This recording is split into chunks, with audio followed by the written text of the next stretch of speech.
in this segment, we will talk about some of the issues involved in digital preservation, often seen as the core topic of digital curation. To begin with, I think most of you are probably familiar with the idea of media obsolescence. It existed in the analog world. Not too many people have 8-track tape players anymore, and it's difficult to find anywhere to play them if you want to. Well, it exists in spades in the digital world.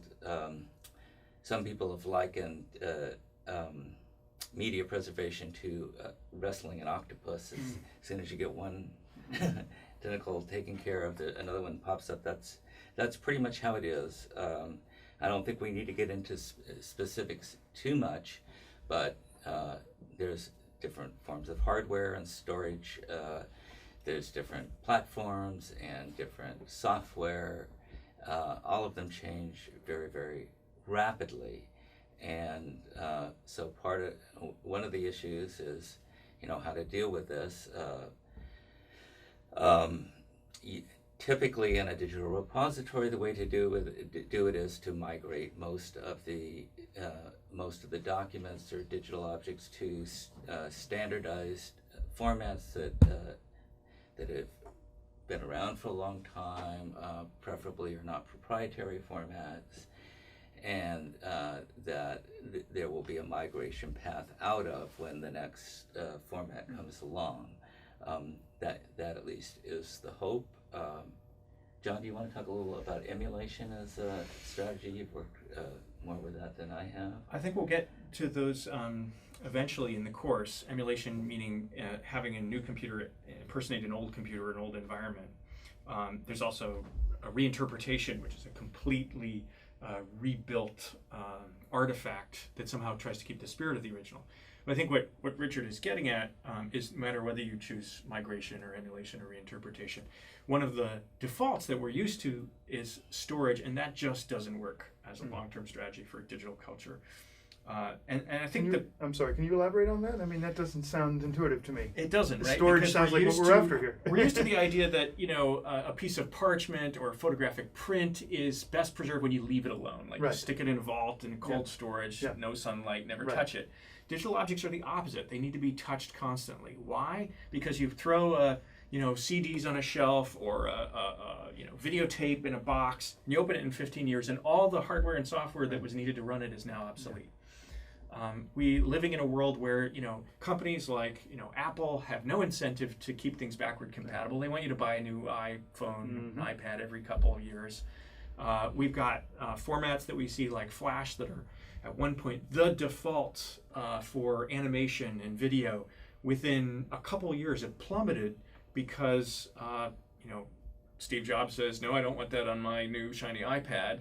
So people are scrambling to find a new technology. Now HTML5 is rising up. And this is just this kind of obsolescence afflicted analog media, as Richard said. But the time scale of the affliction has gotten increasingly shorter and shorter as we get to the current day. Well, this raises, from my perspective, this is a really fascinating issue and really thorny, because what you're talking about is constantly, let's say, and I'm going to use just the most obvious example. Let's say an artifact is born as a Word document, right? And let's say that maybe for the amateur curator, that the initial way that they might preserve that is to convert it to a PDF, right? But we all know that when we change one file to another format, that the original is changed. Oftentimes the font is changed, some of the design decisions that were made in the original are eradicated. And so this raises the question of what are we preserving? Are we preserving merely the data and the information? In that case, it would be the text in the Word document. Or are we trying to preserve the original appearance and the way that the document was originally experienced by users? If we're constantly updating data into new files, inevitably, we all know that things are changed, right? I mean, I guess the challenge is to not change, or are we comfortable with that? I think the challenge is to figure out, I think the challenge is change is inevitable. Okay. So which kind of change are you going to accept and which are you going to fight against? Right, and how do you... Migration, emulation, reinterpretation are offer different answers to that Right. question. Okay. No, you could, I mean, make a similar argument for printing off the documents Yes, in you could. some cases. Well, we all know how printers work. Well, well, or don't work. There's that, but I mean, I think at one time, a word process document was the sort of the working document, and the final product was the print off, and that's what went into the file. Today, it may be very much the opposite. Mm-hmm. That it's the paper document that is the working document that you do the editing on, like this, and it's scanned. Or and then That's right. and it's retained digitally. Printing it off might therefore be a change of the original format. Agreed. There are changes, and I think that gets to the real core issue of digital preservation is retaining the integrity of the original document over time, and it's particularly difficult because digital objects are mutable. They're easily mutable, but by accident and purposefully, and they have to be protected against that. And it gets us back to, in some ways, where we began this roundtable, which is a discussion of the term curation, because preservation signifies merely preserving the digital material or the analog material in digital format, as it may be, whereas curation implies that there is always some change built in, and the change is by the added value, whether it's metadata or interpretation. So that's right, and that has given rise to a new perspective on preservation and on what constitutes the object. For example, in the world of new media art, which I'm most familiar with, there's a concept of variable media, by which the presumption is the object or the experience is somehow the same, even if it morphs from one medium to another over time. And that there are lots of interesting questions around that, but it does suggest that instead of imagining, okay, here's my piece of paper, that is the Declaration of Independence, or here are my ones and zeros, that is the tweet that by the guy who overheard the helicopter going to kill Osama bin Laden. Right. But instead, if you think, well, no, there are a series of instances of that in different mediums, and they all are kind of related to each other by this notion of a work. I know the world of libraries has a similar concept in things where there's various versions, and Ferber, I think, has that kind of protocol. But it's very different from the way historians and academics of the object are used to thinking. Curators and conservators, and, for sure. And so, you mentioned the word art, and that made me think of some of the legal implications that we have here. What happens if an artist creates an artwork with a particular intent, right? And that work is then somehow digitized, okay? The work then changes its medium, and it's not the original work anymore.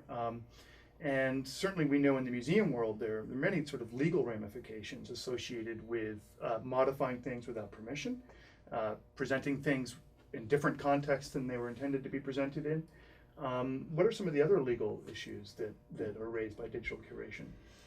Well, from a preservation standpoint, the law is a huge battleground, because the corporations that want control over how their digitized creative works, for example, are consumed or shared, apply standards like digital rights management, or DRM. These are things like, when you have to type in a serial number before you launch your copy of Photoshop to show that it's real. Right. Or when your iTunes has to go back to Apple's authentication servers to make sure, oh yes, this is my music that I'm playing on my iPod. And the problem is that by default, these artifacts are not accessible, only if you get this special key, right? Yeah. But when the authentication servers go dark because they became obsolete, or Apple went out of business, or when you can't look up the serial numbers anymore, or you don't have access to the source code, then suddenly there's legal, so-called protections for creative people to make money off of and profit from their creativity become anchors that drown those works when it comes to preservation, because they go dark and there's nothing we can do to get them back. And then there's the most fundamental, I would think, legal issue, which is when we think about aggregating, let's say, pictures on Pinterest again.